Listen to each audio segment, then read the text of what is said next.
Hay música que es mucho más que una melodía, ¿verdad? Es casi literatura. Y luego hay canciones que son, en esencia, novelas enteras contadas al ritmo de un acordeón. Hoy vamos a meternos de lleno en una de las tradiciones musicales más narrativas del mundo, el vallenato. Y para que nos hagamos una idea de su importancia, no hay mejor punto de partida que esta frase, que es increíble. Es de Gabriel García Márquez. Él no veía el vallenato solo como música, no, para él era la matriz de su propio universo literario, el origen de su realismo mágico. Para entender esto tenemos que hacer un pequeño viaje en el tiempo. Hay que imaginarse un mundo sin medios de comunicación masivos, una Colombia rural, bastante aislada, donde los pueblos están conectados básicamente por caminos de tierra. Pues en ese escenario, el músico era muchísimo más que un artista. Era, por así decirlo, el tejido que conectaba a la sociedad.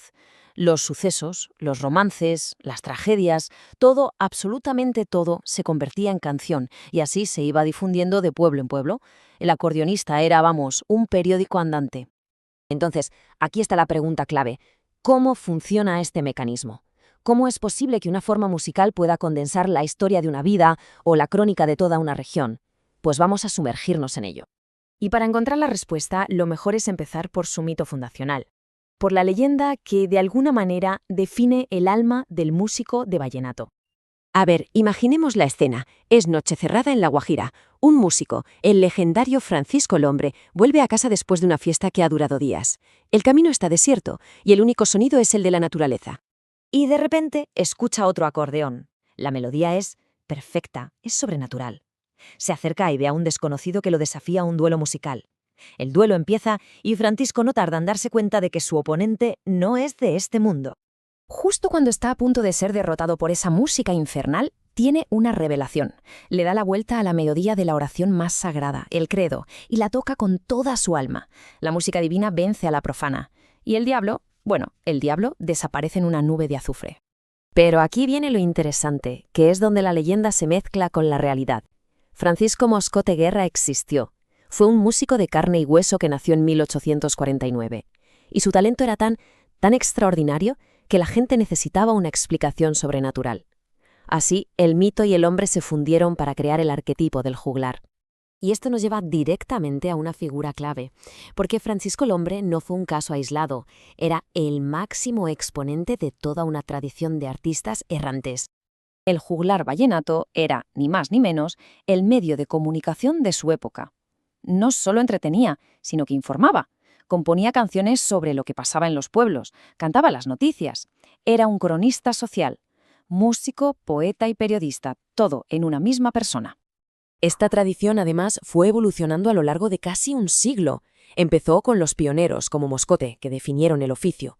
Luego vinieron los mensajeros, como Chico Bolaño, cuyas canciones servían casi como arengas patrióticas.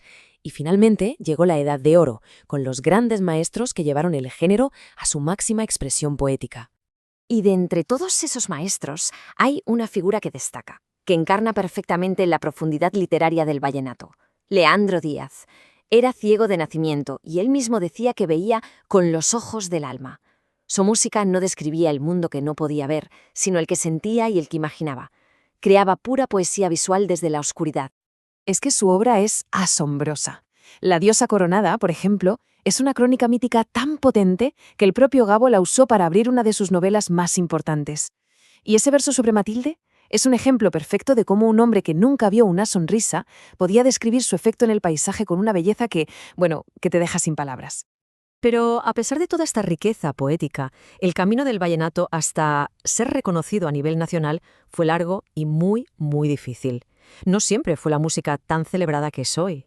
Nació en el campo. Y claro, durante décadas fue rechazado por las élites de las ciudades.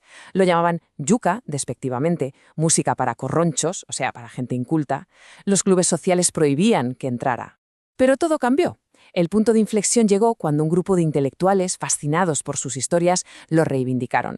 Se lo llevaron a Bogotá, lo adaptaron con guitarras para hacerlo más accesible, y poquito a poco pasó de ser un género despreciado a convertirse en el corazón musical de Colombia.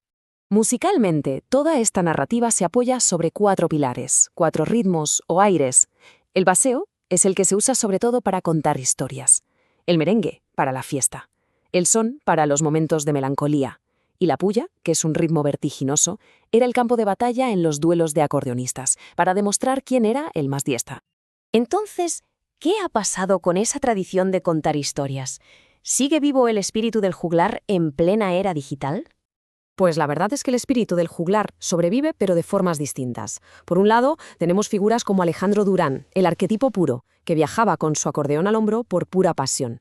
Y por otro, a gente como Adalberto Linás, que es un médico y que sin tocar un instrumento compone vallenatos como crónicas, manteniendo viva esa esencia narrativa, pero desde un enfoque más intelectual. La filosofía de Liñás se resume en una frase que es una maravilla. No tocó el acordeón, pero en cada canción vibra el fuelle invisible de mis recuerdos. Esto demuestra que el corazón del vallenato no está solo en el instrumento, sino en la capacidad de contar una historia que haga vibrar la memoria colectiva. El vallenato pasó de ser un periódico cantado a ser una obra literaria y finalmente un símbolo nacional. La función del juglar como mensajero de noticias, bueno, eso ya ha desaparecido. Pero su alma de cronista sobrevive. Y claro, la pregunta que queda flotando en el aire es, ¿en un mundo de inmediatez digital cómo se adaptará esta tradición tan profunda de contar historias para narrar el siglo XXI? La respuesta seguramente está como siempre en el fuelle del próximo acordeón.